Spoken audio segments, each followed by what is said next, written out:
Labas rytas, nauja diena, važiuoju apsipirkti valgyti. Kadangi toks fainas oras praeitas dienas buvo ir pas savaitgalį pas vieną moteriškę sergančią užsukom, tai žodžiu, mes visi iškritom apart vyrelį. Tai negalėjom anksčiau atsikelti, dabar yra 7:30 ir važiuoju apsipirkti valgyti. Tikiuosi naktiniam turgui dar dirbs tie žmogeliai, iš kurių perku valgyti tas kopūstą kalafiorą. Taigi, važiuokime ir žiūrėkime, ar gausi. Visgi spėjau naktinį turgų ir tai parodysiu, kągi aš įsigijau. Nusipirkau kopūsto 5-1 iš tos fainos šeiminėlės ir dar kalafiorų neradau, bet radau tų pomidorų lietuviškų ir pardavė už eurą su keliais centais. Tai žodžiu labai fainai, naminiai pomidorai, tie tokie tvirtesni. Nusiplausim ir valgysim. Nusipirkau nektarinų, buvo po eurą šiamberots, paprikos buvo po eurą. Jos tokios truputį minkštesnės, bet kadangi aš kepu, verdu ir taip toliau, tai bus tobulos. Ir dar nusipirkau pomidorų, tik nežinau, kodėl šitas yra įkritęs, bet tegul ir būna. Šiam eurų už dėžę, tai šitus sunaudosiu arba į sriubas, kur verdu, arba padžiovinsiu. Taip pat nusipirkau svogūno laiškų, kuriuos reikia padėti kažkur, nežinau net kur. Tada dar nusipirkau bananų dėžę už 5 eurus, pagaliau bananus radau pigius ir jie iš tikrųjų yra visiškai kieti, dar reikia nokinti. Taip pat pirkau datulių tokių, kad su riešutais, šilkmedžių uogų, tada yra graikiniai riešutai ir dar yra kažkur pasislėpę, dabar nerandu. Bet radau. Tokių mažų pipiriukų susimalsiu ir bus labai skanu. Ir dar radau baklažanų po €80, tai pasiėmiau tų pievagrybių. Ir tada dar paėmiau kelis avokadus, paėmiau svogūnų, tų paprastų. Tada yra tenai agurkai pasislėpę ir dar ten raudoni svogūniukai. Žodžiu, neblogą variantą šiandien gavau.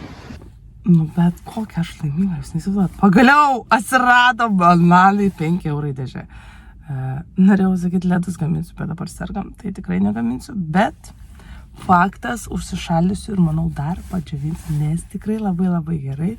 Pagaliau galėsim valgyti truputį daugiau bananų, nes mokėti eurą už kilą, nesąmonė. Dabar 5 eurai dėžė, tai žodžiu labai apsimokėjo ir verta pirkti.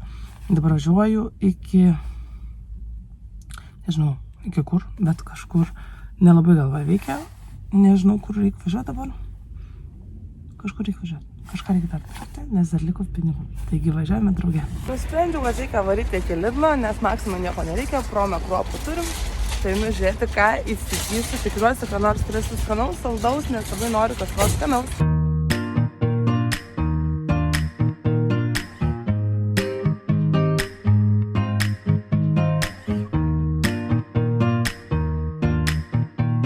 Iš po Lidlo apsipirkimo labai džiaugiuosi, radau gražių gėlyčių.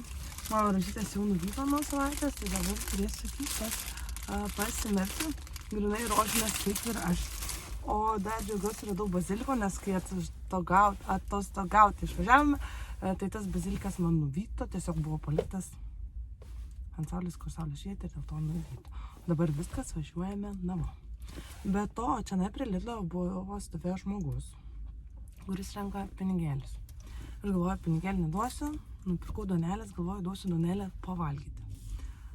Duodu tą duonelę, sako, aš sotus nenoriu. Gaila, kad prašo pinigų, bet maisto nepriema, tai nebūtinai dabar suvalgyti, gali parsinešti namo ir taip toliau, bet tikriausiai ne maisto renka. Tai labai apmaudu, kad kai nori duoti žmogui maisto, nes tai yra geriausias dalykas, ką gali žmogus žmogui duoti, tai tiesiog maisto ir vandens, tam kad būtų sotus. Bet yra kaip yra. Taigi viskas, važiuoju namo pas savo šeiminėlę, maistą susidėti ir sriubyčių virti. Dar reikės nuvažiuoti, paskui vyrelį nuvežus į ofisą tų stiklainių, nes virsiu vėl savo sriubytės. Labai patogiai, praeitą dieną daug išsivirėm. 4 kaltinukus kokius. 4 ar 5 skonių. Tai labai buvo fainai valgyti.